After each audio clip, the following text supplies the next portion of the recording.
أعوذ بالله من الشيطان الرجيم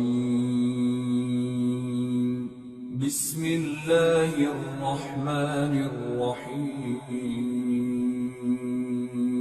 سورة البقرہ آیت نمبر 221 ولا تنكحوا المشركات حتى يؤمن ولأمة مؤمنة خير من مشركة ولو أعجبتكم ولا تنكحوا المشركين حتى يؤمنوا ولعبد مؤمن خير من مشرك ولو أعجبكم أولئك يدعون إلى النار والله يدعو إلى الجنة والمغفرة بإذنه ويبين آياته للناس لعلهم يتذكرون۔ ترجمہ۔ اور مشرک عورتوں سے اس وقت تک نکاح نہ کرو جب تک وہ ایمان نہ لے آئیں۔ یقیناً ایک مومن باندی کسی بھی مشرک عورت سے بہتر ہے، خواہ وہ مشرک عورت تمہیں پسند آ رہی ہو۔ اور اپنی عورتوں کا نکاح مشرک مردوں سے نہ کراؤ جب تک وہ ایمان نہ لے آئیں، اور یقیناً ایک مومن غلام کسی بھی مشرک مرد سے بہتر ہے، خواہ وہ مشرک مرد تمہیں پسند آ رہا ہو۔ یہ سب دوزخ کی طرف بلاتے ہیں، جبکہ اللہ اپنے حکم سے جنت اور مغفرت کی طرف بلاتا ہے، اور اپنے احکام لوگوں کے سامنے صاف صاف بیان کرتا ہے تاکہ وہ نصیحت حاصل کریں۔ تفسیر۔ عورت اور مرد کے درمیان نکاح کا تعلق محض ایک شہوانی تعلق نہیں ہے، بلکہ وہ ایک گہرا تمدنی، اخلاقی اور قلبی تعلق ہے۔ مومن اور مشرک کے درمیان اگر یہ قلبی تعلق ہو تو جہاں اس امر کا امکان ہے کہ مومن شوہر یا بیوی کے اثر سے مشرک شوہر یا بیوی پر اور اس کے خاندان اور آئندہ نسل پر اسلام کے عقائد اور طرز زندگی کا نقش ثبت ہوگا، وہیں اس امر کا بھی امکان ہے کہ مشرک شوہر یا بیوی کے خیالات اور طور طریقوں سے نہ صرف مومن شوہر یا بیوی بلکہ اس کا خاندان اور دونوں کی نسل تک متاثر ہو جائے گی۔ جو شخص صحیح معنوں میں مومن ہو وہ محض اپنے جذبات شہوانی کی تسکین کے لیے کبھی یہ خطرہ مول نہیں لے سکتا کہ اس کے گھر اور اس کے خاندان میں کافرانہ اور مشرکانہ خیالات اور طور طریقے پرورش پائیں، اور وہ خود بھی نادانستہ اپنی زندگی کے کسی پہلو میں کفر و شرک سے متاثر ہو جائے۔ اگر بالفرض ایک فرد مومن کسی فرد مشرک کے عشق میں بھی مبتلا ہو جائے تب بھی اس کے ایمان کا اقتضا یہی ہے کہ وہ اپنے خاندان، اپنی نسل اور خود اپنے دین و اخلاق پر اپنے شخصی جذبات قربان کر دے۔ آیت نمبر 222۔ وَيَسْأَلُونَكَ عَنِ الْمَحِيضِ قُلْ هُوَ أَذًى فَاعْتَزِلُوا النِّسَاءَ فِي الْمَحِيضِ وَلَا تَقْرَبُوهُنَّ حَتَّى يَطْهُرْنَ فَإِذَا تَطَهَّرْنَ فَأْتُوهُنَّ مِنْ حَيْثُ أَمَرَكُمُ اللَّهُ إِنَّ اللَّهَ يُحِبُّ التَّوَّابِينَ وَيُحِبُّ الْمُتَطَهِّرِينَ۔ ترجمہ۔ اور لوگ آپ سے حیض کے بارے میں پوچھتے ہیں، آپ کہہ دیجئے کہ وہ گندگی ہے، لہذا حیض کی حالت میں عورتوں سے الگ رہو، اور جب تک وہ پاک نہ ہو جائیں ان سے قربت یعنی جمع نہ کرو۔ ہاں، جب وہ پاک ہو جائیں تو ان کے پاس اسی طریقے سے جاؤ جس طرح اللہ نے تمہیں حکم دیا ہے۔ بے شک اللہ ان لوگوں سے محبت کرتا ہے جو اس کی طرف کثرت سے رجوع کریں، اور ان سے محبت کرتا ہے جو خوب پاک صاف رہیں۔ تفسیر۔ اصل میں اذا کا لفظ استعمال ہوا ہے جس کے معنی گندگی کے بھی ہیں اور بیماری کے بھی۔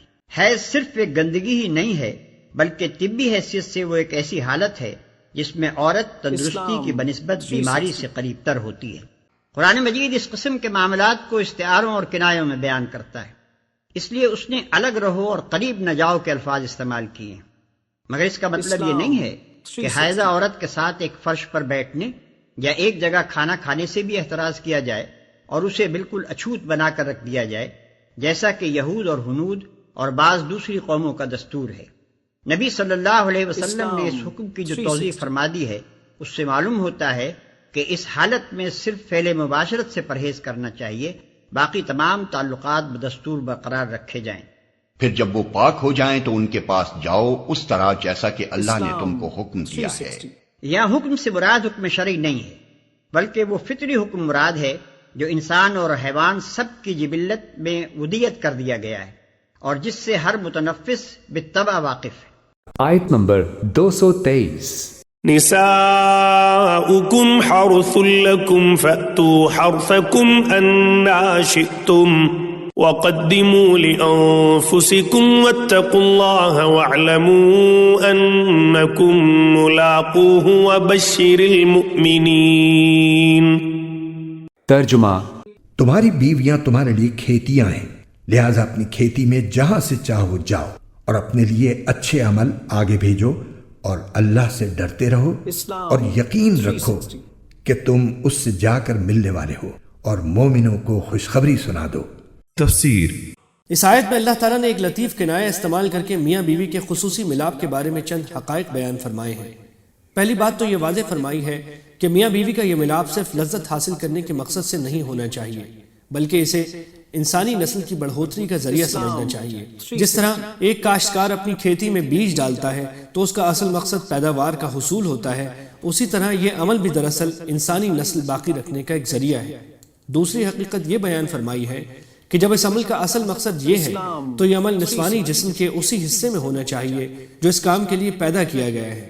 پیچھے کا جو حصہ اس کام کے لیے نہیں بنایا گیا اس کو فطرت کے خلاف جنسی لذت کے لیے استعمال کرنا حرام ہے۔ تیسری بات یہ بتائی گئی کہ نسوانی جسم کا جو اگلا حصہ اس غرض کے لیے بنایا گیا ہے اس تک پہنچنے کے لیے راستہ کوئی بھی اختیار کیا جا سکتا ہے۔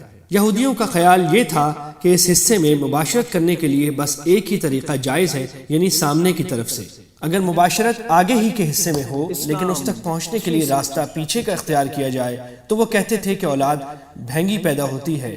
اس آیت نے یہ غلط فہمی دور کر دی۔ آیت نمبر 224۔